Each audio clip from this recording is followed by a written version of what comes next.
Salam sejahtera Malaysia. Dan nanti suara rakyat bergema di channel ini ya. Tuan-tuan dan puan yang dihormati sekalian.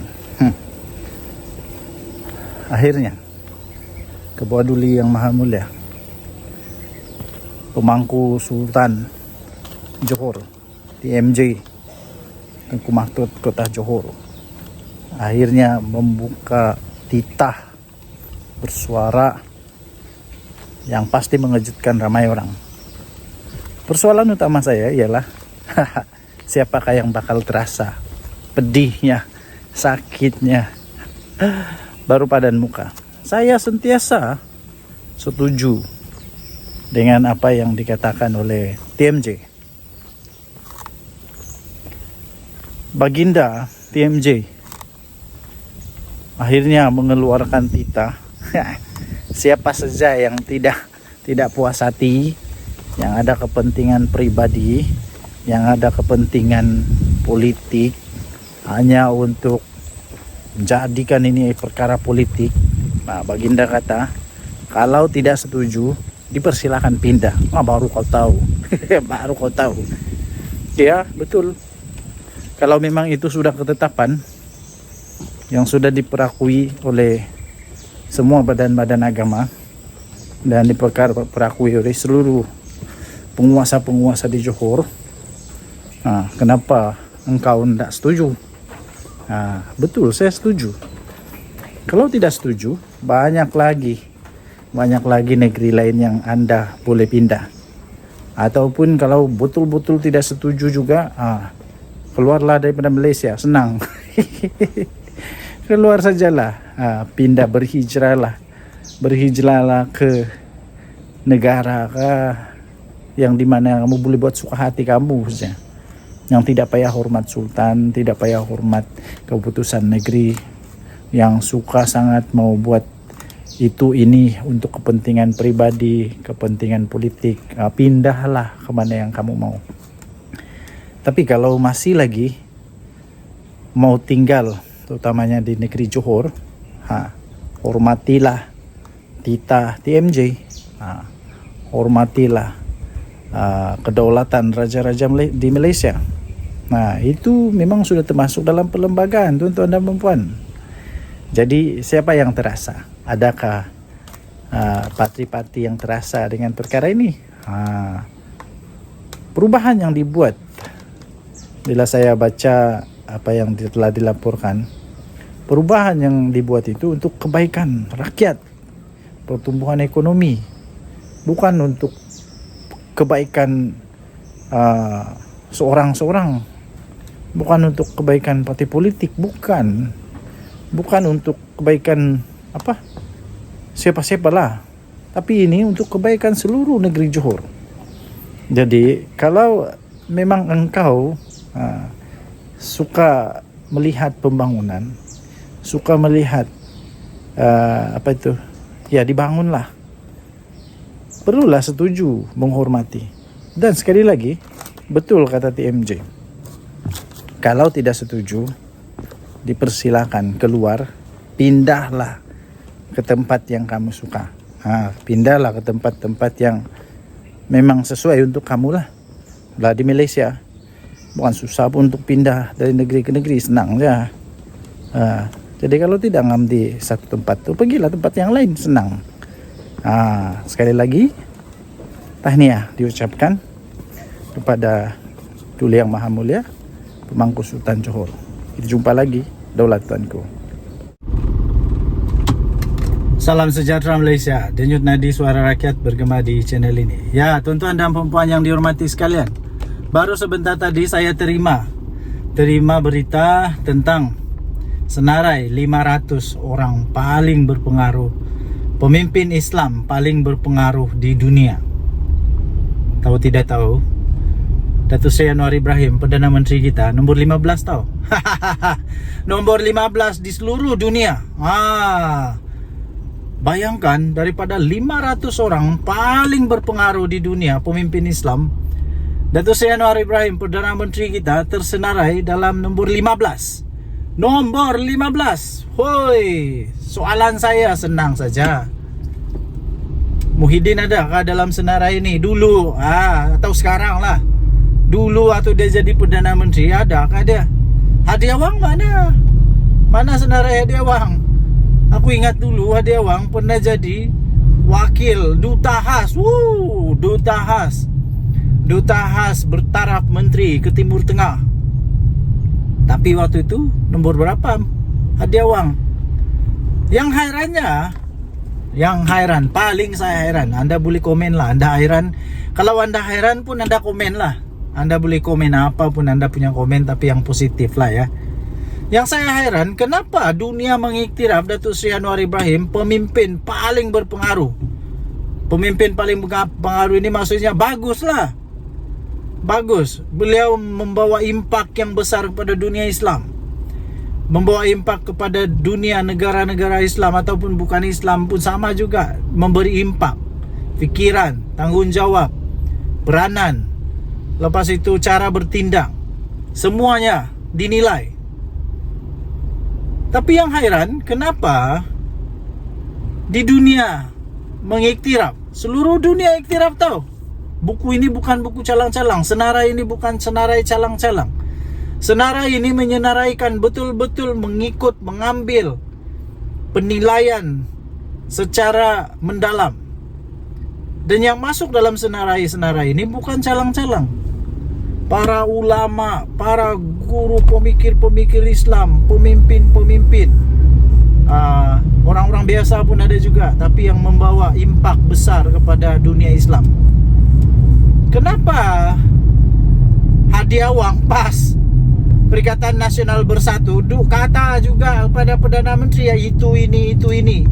Sedangkan seluruh dunia sudah iktiraf Datuk Seri Anwar Ibrahim nomor 15 terbaik. Nomor 15 terbaik di seluruh dunia. Ini bukan di Kelantan, bukan di negeri Kedah kah, Pahang pula. Di negeri Kedah kah, Perlis kah, Terengganu kah, bukan. Bukan juga di Semenanjung, bukan. Bukan di Asia, bukan. Ini seluruh dunia, pakcik, abang-abang, angkel-angkel, datu-datu. Dia dapat nomor 15 seluruh dunia. Kenapa PAS tidak mau iktiraf dia? Adakah PAS punya pengiktirafan itu lebih tinggi daripada pengiktirafan daripada badan-badan Islam yang lain di dunia ini? Itulah persoalan dia. Kenapa bersatu pula tiba-tiba macam hebat sangat sampai susah mau iktiraf Perdana Menteri kita ini, sedangkan di seluruh dunia mengiktiraf Perdana Menteri kita? Itulah persoalan dia.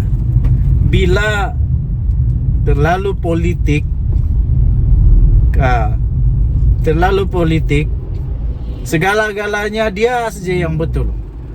Bila katakanlah contoh saja, ini contoh, katakanlah politik itu politik murahan, hanya untuk kepentingan diri, hanya untuk menyelamatkan tengkok sendiri, hanya untuk menyembunyikan sesuatu ke apa kan, tak tahulah, saya pun tak pasti. Itulah yang jadi. Dunia iktiraf, tapi dia tidak iktiraf.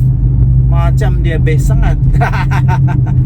Kalau best sangat, kalaulah hebat sangat pemimpin-pemimpin PAS tu, kenapa anda masuk di dalam senarai itu? Kenapa Hadi Awang dah masuk sana pun?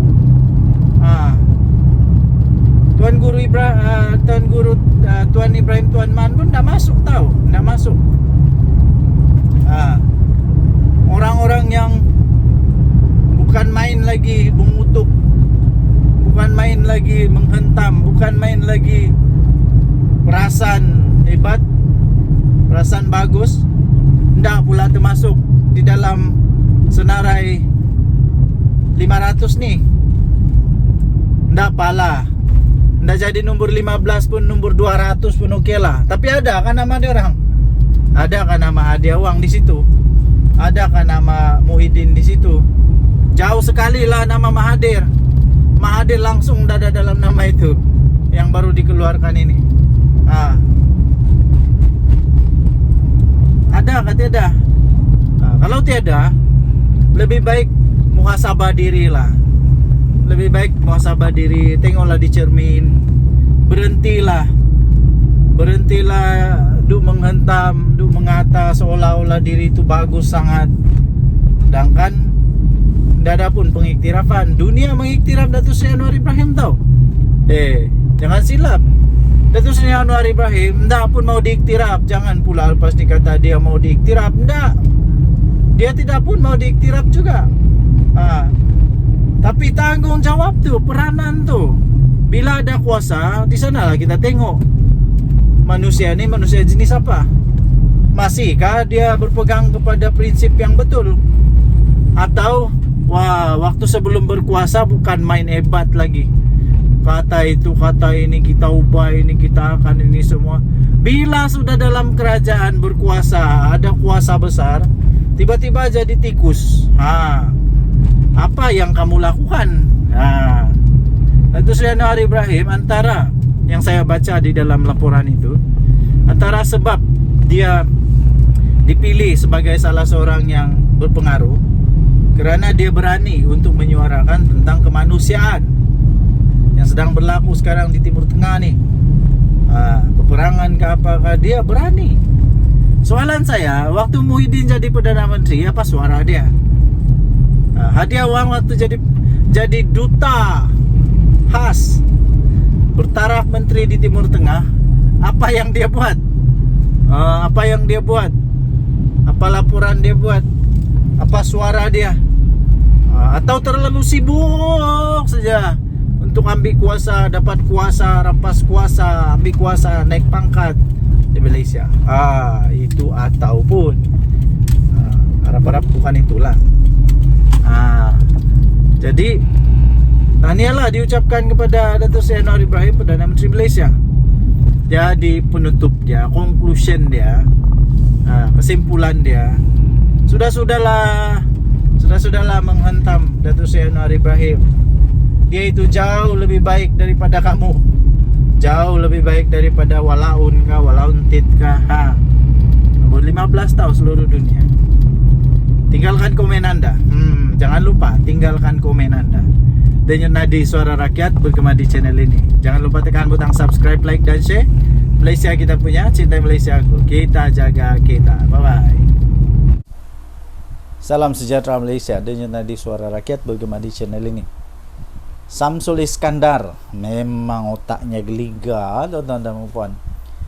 Saya setuju dengan apa yang dia kata.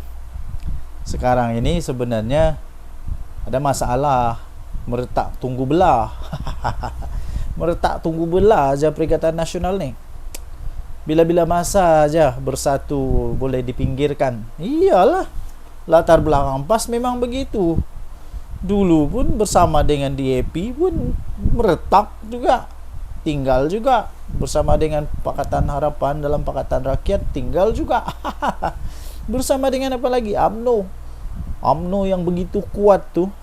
Begitu kuat UMNO tu. Adakah bersatu sekuat UMNO? Saya fikir tidak. Tidak. Adakah bersatu dapat memberikan banyak manfaat kepada PAS? Saya fikir tidak. Jadi bila-bila masa menunggu belah saja. Saya fikir tidak lama lagi bersatu akan rasa panasnya, hangatnya macam mana rasanya UMNO dulu. Sampai sekarang pula tiba-tiba Samsuri, kalau tidak silap, dia memberikan satu kenyataan. Ini saya sisipkan juga. Dia kata tidak ada yang serius di antara PAS dan Bersatu. Apa maksudnya itu? Itu satu pengakuan ya sebenarnya. Memang ada something happen di antara Bersatu dan PAS. Tapi ialah tidaklah serius. Tapi ada lah. Semua bermula dari itu. Kalau kita lihat masalah rumah tangga pun, dia bukan terus serius tau. Dia bukan terus serius. Dia pelan-pelan jadi serius. Ini pengakuan yang tak sengaja atau tidak sengaja, atau sedar atau tidak sedar, daripada Samsuri, yang menyatakan secara tidak langsung memang ada something happen di antara Bersatu dan juga PAS. Walaupun tidak serius, tapi itu bermula nanti tu. Bermula nanti. Lepas tu apa lagi? Ada satu lagi kenyataan. Kenyataan katanya PAS lebih pandai jaga hati bersatu. Iyalah, teruskanlah jaga menjaga, ya. PAS jaga hati bersatu. Minta maaf, saya minta maaf, bukan. PAS lebih pandai jaga hati UMNO. Perikatan Nasional lebih pandai jaga hati UMNO. Bersatu lebih pandai jaga hati UMNO. Perikatan Nasional lebih pandai jaga hati UMNO, katanya, daripada Pakatan Harapan. Iya kah? Iya kah? Ya kan, tak apalah, beginilah. Kalau kamu mau sangat UMNO, ambil je lah. Dah kisah. Okey. Ini maksudnya sebenarnya ada cubaan mungkin, cuba sungguh-sungguh untuk pujuklah UMNO. Pujuk UMNO supaya tinggalkan kerajaan. Dipersilakan, dipersilakan. Kalau UMNO keluar kerajaan, ndak tumbang tahu kerajaan, ndak. Ini lagi satu pengakuan daripada Premier Sarawak, Abang Jo, dia kata apa? Dia senang bekerja dengan PM Anwar. Dah ada harapan lah lagi, lebih lah tiada harapan. Sabah dengan Sarawak saya fikir ndak berapa ngam lah. Ndak berapa ngam sama PAS. Jadi secara ndak langsung ndak berapa ngam sama Perikatan Nasional lah. Jadi ya dipersilakanlah. Tapi poin dia ialah memang ada something happen. Walaupun tidak serius, tidak besar, tidak serius lah di antara bersatu dengan PAS. Tapi memang secara tidak sengaja disebut, memang ada lah tu kalau begitu. Memang ada lah. Jadi saya boleh katalah, kita tunggu je lah. Kita tunggu saja. Tidak lama lagi bersatu akan jadi orang-orang pinggiran. Orang-orang pinggiran yang tidak lagi berharga, dan sudah harga dengan PAS. Akhirnya nanti PAS akan mau kembali pula dengan UMNO. Lepas tu UMNO pakailah otak, ya. UMNO pakailah otak. Takkan mau membiarkan dua kali kena main-main pula oleh PAS. Jadi kita tunggulah perpecahan yang bakal berlaku. Harap-harap tidak berpecah lah. Bagus juga ada pembangkang yang kuat. Daripada yang ada pembangkang lagi susah. Tinggalkan komen anda. Bye-bye. Salam sejahtera Malaysia. Dan juga tadi suara rakyat bergema di channel ini. Saya tertarik dengan benda yang sangat-sangat viral sekarang ini, yang diperkatakan di seluruh Malaysia sekarang ini, iaitu berkenaan dengan kekalahan Muhyiddin Yassin di mahkamah. Kekalahan dia yang amat-amat mengejutkan. Kenapa mengejutkan? Bukan kerana kekalahan dia, ya. Saya memang sudah tahu benda ni, kalau dibuat di mahkamah pastinya kalah. Tapi yang saya hairan ialah permohonan itu permohonan yang agak pelik bagi saya lah. Sebab benda ni memang sudah pun dalam undang-undang kita bahawa tidak boleh bagi orang yang sedang menghadapi pertuduhan di mahkamah. Apa tidaknya tiba-tiba Muhyiddin Yassin memohon pasport dia untuk keluar negara. Untuk tujuan apa? Untuk tujuan apa, tuan-tuan dan puan? Ni saya sisipkan di tepi ni. Untuk tujuannya nak pergi celebrate, mau celebrate ulang tahun perkahwinan. Sedap saja, sedap saja. Orang lain tak boleh, tiba-tiba dia pula boleh. Pertama, kedua, bukankah kita sedang mahu mempromosikan tempat sendiri, negara Malaysia? Kenapa mau pergi Uzbekistan pula? Ada apa di sana? Kenapa mau pergi sana? Kenapa di Malaysia tidak bolehkah celebrate ulang tahun lagi? Kemudiannya, Muhyiddin ni siapa? Muhyiddin ni siapa untuk ada keistimewaan macam tu? Najib dulu, waktu Rosmah Mansur dan dia mau pergi lawat anak yang beranak di Singapura, itu dekat tau Singapura, dekat saja, bukan main bising lagi yang lain tu. Bukan main bising lagi, ramailah yang bising. Tak kira lah daripada PHK, daripada BN, ada BN pula, daripada PHK, daripada BN kah, semua bising. Semua bising persoalkan kenapa ini, kenapa ini, kenapa ini. Sekarang kenapa pula Muhyiddin boleh? Saya fikir ini benda alasan yang paling pelik. Kenapa Muhyiddin mau pergi Uzbekistan? Satu memanglah kena tolak biji-biji, bulat-bulat, mentah-mentah. Kenapa? Menantu dia pun masih belum dapat balik Malaysia. Mestilah ada keraguan. Betulkah dia mau celebrate saja? Sebab kalau mau celebrate saja, celebrate di Malaysia. Perlu apa mau celebrate di Uzbekistan? Uzbekistan ada apa? Best sangat ke sana.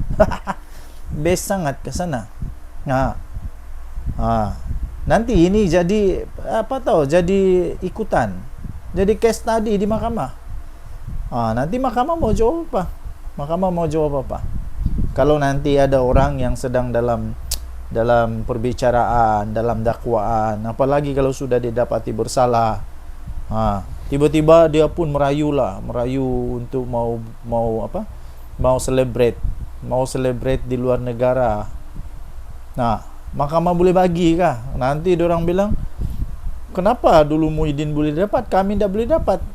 Sebab itu mahkamah tolak. Tahniahlah diucapkan kepada mahkamah yang mempunyai fikiran yang cukup bagus, keputusan yang memang yang bagus daripada hakim. Saya fikir di mahkamah mempunyai satu pertimbangan yang bagus lah, sehingga Muhyiddin tidak dibenarkan keluar. Ini betul-betul bagus punya.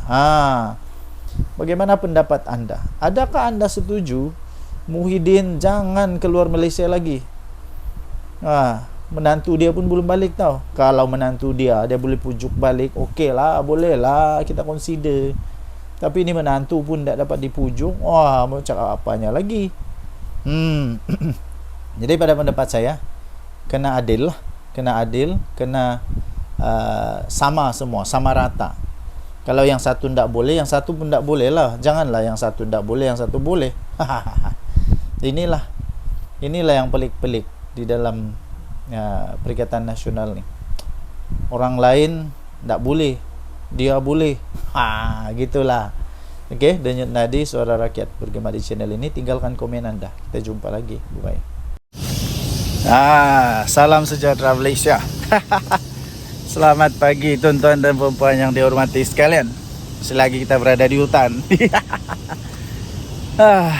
Akhirnya adalah orang yang berani jawab kepada entah manusia mana, entah yang dia tuduh pada zaman Anwar ni kalau jadi kaya berdosa kepala otak. Hairan betul saya lah. Okey. Kemudian soalan dia mudah saja, jawapan dia mudah. Dengan soalan juga. Pada zaman Muhyiddin Yassin jadi Perdana Menteri, ada sesiapa tak di sini yang terror, yang tahu, yang dapat buktikan pada zaman Muhyiddin Yassin jadi Perdana Menteri? Saya mau tanya, apa yang dia sudah bantu, apa yang dia sudah tolong kepada orang-orang miskin? Adakah? Apa yang dia tolong? Apa yang dia tolong kepada orang miskin ketika dia jadi Perdana Menteri? Sila senaraikan. Yang dia tolong tahu? Yang dia tolong, yang bukan duit rakyat tahu. Janganlah cakap dia bagi KWSP lah, itu duit aku lah, bukan duit kamu. Itu duit kita lah, bukan duit orang. Itu duit rakyat, bukan duit kerajaan pun. Jadi apa yang Muhyiddin ada tolong orang miskin pada waktu dia jadi Perdana Menteri? Sila senaraikan. Ini menjawab kepada Reyes, jawab kepada tuduhan daripada seorang manusia nih, dia kata berdosa kalau jadi kaya pada zaman Datuk Seri Anwar Ibrahim. Tapi ada orang teriak-teriak lah. Entah apa dong teriak-teriak. Mungkinkah ada apa harimau kumbang di belakang? Atau beruang. Oke. So, pada pendapat saya, sekali lagi saya ingin nyatakan bahwa sebenarnya pada zaman PM Anwar sekarang ini, manusia lebih senang, lebih terbuka untuk boleh jadi jutawan berbanding dulu-dulu, berbanding daripada zaman-zaman penuh dengan penuh dengan kroni. Buktinya tengoklah Jana Wibawa siapa yang dapat. Tengoklah projek-projek yang lain, siapa yang dapat. Siapa yang kantoi dengan minyak masak. Tengoklah kan. Jadi saya ingin sabarlah. Seperti Reis kata, dia tanya, pada zaman Muhyiddin jadi Perdana Menteri, apa yang dia sudah buat untuk orang miskin? Jawab, jangan tak jawab. Tinggalkan komen Anda. Kita jumpa lagi, bye-bye. Oke, salam sejahtera Malaysia. Dengan tadi suara rakyat bergema di channel ini. Oke, pagi ini saya jalan di hutan. Kamu boleh dengar bunyi cengkerik yang bising tuh. Memang tempatnya hutan. So saya sengaja pagi ini mengambil ketenangan sedikit. Sambil kita buat satu ulasan tentang apa yang dikatakan oleh seorang ni lah. Dia kata pada zaman PM Anwar ni dosa kalau jadi kaya. Apa benda yang kau cakap ni pakcik? Pertama sekali saya mau tanya, kau tu maha kaya kah? Yang menjadi keheranan saya sekarang, sebelum saya ulas, yang menjadi keheranan saya sekarang ni ya, tuan-tuan dan puan yang dihormati sekalian, adalah orang-orang yang maha kaya tak bising pun. Orang-orang yang maha kaya, orang-orang yang betul-betul kaya ni tak pun bising. Diorang tidak pun rasa terganggu kah, terkacau kah, tidak pun rasa terancam kah. Diorang okey saja dengan apa yang telah dirancang oleh polisi kerajaan. Mereka tak bising pun, okey saja. Yang hairan ni orang-orang yang trip-trip kaya. Orang-orang yang trip-trip kaya, yang dah kaya mana pun, yang hanya pandai main politik, dia pusing-pusing, putar-putar sana putar sini. Aku rasa orang kaya yang betul kan, dia hanya ketawa-ketawa saja. Sebab kenapa? Dia ketawa sebab dia kata, kami yang kaya ini diam-diam saja, tidak pun rasa terancam. Kami yang maha kaya ni, yang jutawan, bilion ini, kami diam-diam saja pun. Kami diam-diam saja dan kami terima. Kami tak ada masalah. Kami terus boleh jadi kaya. Tapi orang-orang yang trip-trip kaya ini pula, alamak, ada orang pula yang perasan kaya, perasan terjejas. Apakah bendanya? Saya hairan betul lah. Lepas itu coba apa sebenarnya tujuan, saya pun tidak tahulah. Apa sebenarnya tujuan dia mau cakap begitu, saya pun tidak pasti. Tapi saya sisipkan di sini. Nih. Inilah keratan akbar yang saya ingin ulas itu. Apa yang mau sebenarnya yang mau dibela nih adalah orang kaya ke orang miskin. Saya pun heran lah. Orang-orang dalam Perikatan Nasional nih, ataupun bukan dari Perikatan Nasional pun lah, mana-mana aja lah, yang coba membela orang miskin. Macam mana sebenarnya kamu punya polisi nih? Kamu mau jadikan orang yang miskin lebih miskin, atau mau jadikan orang kaya tetap kaya, tapi orang miskin ada peluang untuk menjadi kaya? Mana satu sebenarnya yang kamu mau nih? Sampai ada pula yang tuduh PM Anwar nih. Dia kata pada zaman PM Anwar nih semua orang yang mau jadi kaya dosa. Apa dosa kepala otak ya dosa. Saya rasa pada zaman sekarang nih orang lebih senang mau jadi kaya lah zaman Anwar. Zaman Perdana Menteri PM Anwar, PM10 sekarang nih saya rasa orang lebih senang untuk jadi kaya tau. Lebih mudah. Sebab tidak ada lagi monopoli. Tidak ada lagi monopoli, siapa-siapa boleh. Pertama, kedua, tidak ada lagi rasuah. Kalau kau rajin, sungguh-sungguh, kerjanya bagus, itu lebih mudah untuk peluang jadi kaya. Tidak macam dulu-dulu. Kroni saja. Sampai menantu lari ke luar negara. Kenapa? Dulu-dulu semua kroni-kroni saja yang boleh kaya tau. Ya, kroni-kroni saja yang boleh kaya. Siapa yang ada kroni, yang banyak buat rasuah, boleh jadi kaya cepat. Nah sekarang tidak ya. Siapa yang berusaha, dia boleh jadi kaya. Jadi tuan-tuan dan puan yang dihormati sekalian, saya tidak setuju langsung apa yang disebut oleh manusia nih. Sebab pada pendapat saya, sekarang ini orang lebih senang untuk menjadi kaya pada zaman PM Anwar. Dan tidak pernah pun Datuk Seri Anwar Ibrahim menghalang orang jadi kaya. Tidak pernah. Cuma saja PM Anwar mau ada keadilan sosial. Mau ada betul-betul yang nama dia adil.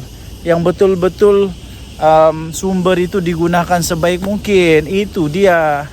Bukannya diberikan kepada orang yang tidak patut. Apakah bendanya orang maha kaya nih tiba-tiba mampu juga, dia pun sama dapat seperti orang miskin. Begitulah.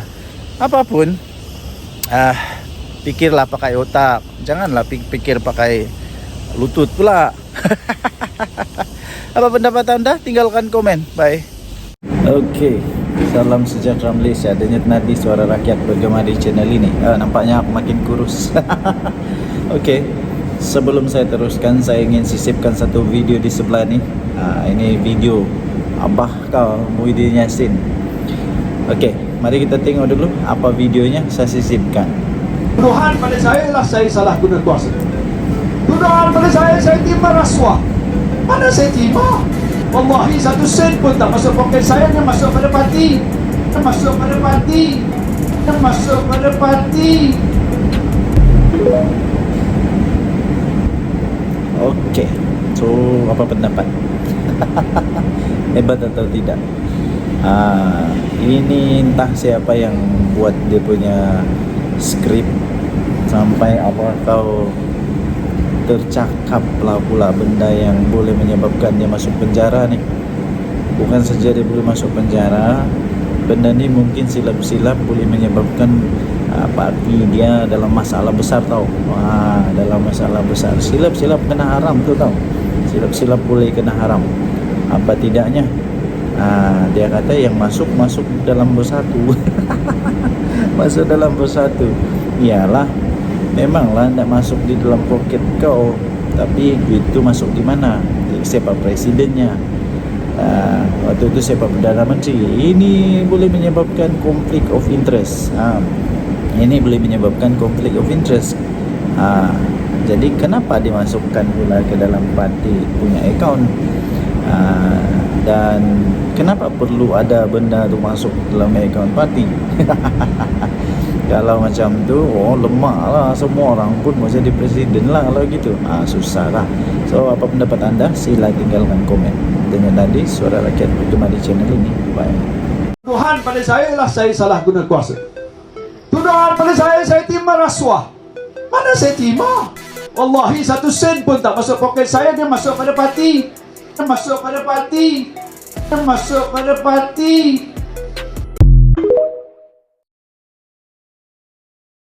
Tuduhan pada saya lah saya salah guna kuasa. Tuduhan pada saya terima rasuah. Mana saya terima? Wallahi 1 sen pun tak masuk poket saya, dia masuk pada parti. Cuba tanya dengan presiden parti yang ada dalam negara kita, ada tak terima bantuan daripada mana-mana? Kalau cakap tak ada, bohong. Saya tak ambil 1 sen, tapi dituduh. Sabarlah. Saya akan bela diri saya dan minta doa tuan-tuan selamat supaya saya boleh teruskan perjuangan saya. Saya tak sebut Memperkecilkan, menghasut orang tentang soal isu raja. Ada ke? Dah tengok tak saya punya video? Dah Berapa kali tengok? 5 kali. Oh, 5 kali. 5 kali 4 dekat 200 jam. Sikit aja. Saya tak nak cerita tu. Masa peguam saya kata, nanti tak apa, saya sentuh, dia kata. Tapi saya nak mempertahankan diri saya. Saya rakyat negeri Johor. Ada raja tak? Ada pernah saya kata-kata raja ni? Ada. Saya rakyat Malaysia. Ada pernah saya sebut tentang agung-agung mana ni? Ada. Yang saya sebut tu hak, kulil haqqa walau kana murra, sebutkan. Saya tak payah sebut lebih daripada itu tentang isu yang berkaitan. Maka lepas itu pantas dan paling efisien saya ucap tahniah pada polis. Bat dia ambil masa sikit. Aku cepat, Bat. Dalam masa seminggu dah charge saya di mahkamah di Negeri Musa. Apa salah saya, tuan-tuan? Dia takut. Apa takut saya? Saya manusia je.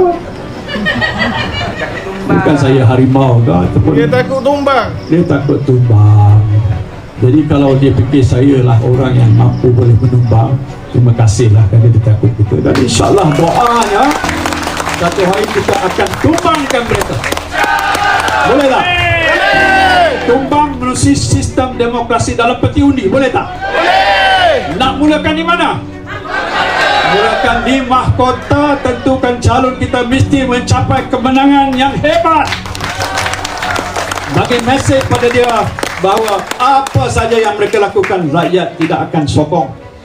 Time is up for Anwar to go. Tapi kita nak buat tu secara yang tertib, ikut undang-undang negara.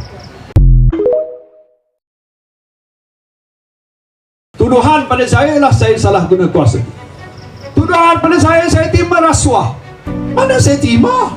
Wallahi 1 sen pun tak masuk poket saya, dia masuk pada parti. Cuba tanya dengan presiden-presiden parti yang ada dalam negara kita. Ada tak terima bantuan daripada mana-mana? Kalau dia cakap tak ada, bohong. Saya tak ambil 1 sen, tapi dituduh. Sabarlah. Saya akan bela diri saya dan minta doa tuan-tuan selamat supaya saya boleh teruskan perjuangan saya. Amin. Saya tak sebut memperkecilkan, menghasut orang tentang soal isu raja. Ada ke? Dah tengok tak saya punya video?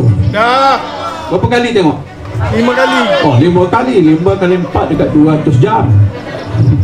Sikit aja. Saya tak nak cerita tu. Masa peguam saya kata, nanti tak apa, saya sentuh, dia kata. Tapi saya nak mempertahankan diri saya. Saya rakyat negeri Johor. Ada raja tak? Ada pernah saya kata-kata raja ni? Ada. Saya rakyat Malaysia. Ada pernah saya sebut tentang agung-agung mana ni? Ada. Yang saya sebut tu hak, kulil haqqa walau kana murra, sebutkan. Saya tak payah sebut lebih daripada itu tentang isu yang berkaitan. Maka lepas itu pantas dan paling efisien saya ucap tahniah pada polis. Bat dia ambil masa sikit. Aku cepat, Bat. Dalam masa seminggu dah charge saya di mahkamah di Negeri Musa. Apa salah saya, tuan-tuan? Dia takut. Apa takut saya? Saya manusia je. Bukan saya harimau ke ataupun Dia takut tumbang. dia takut tumbang. Jadi kalau dia fikir saya lah orang yang mampu boleh menumbang, terima kasihlah kerana dia takut kita. Dan insyaAllah doanya satu hari kita akan tumbangkan mereka. Boleh tak? Tumbang melalui sistem demokrasi dalam peti undi. Boleh tak? Boleh. Nak mulakan di mana?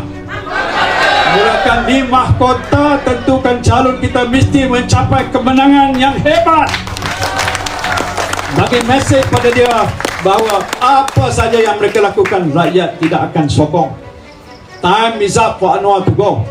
Tapi kita nak buat tu secara yang tertib, ikut undang-undang negara. Tuduhan pada saya lah saya salah guna kuasa. Tuduhan pada saya terima rasuah. Mana saya terima? Wallahi 1 sen pun tak masuk poket saya, dia masuk pada parti. Dia masuk pada parti. Dia masuk pada parti.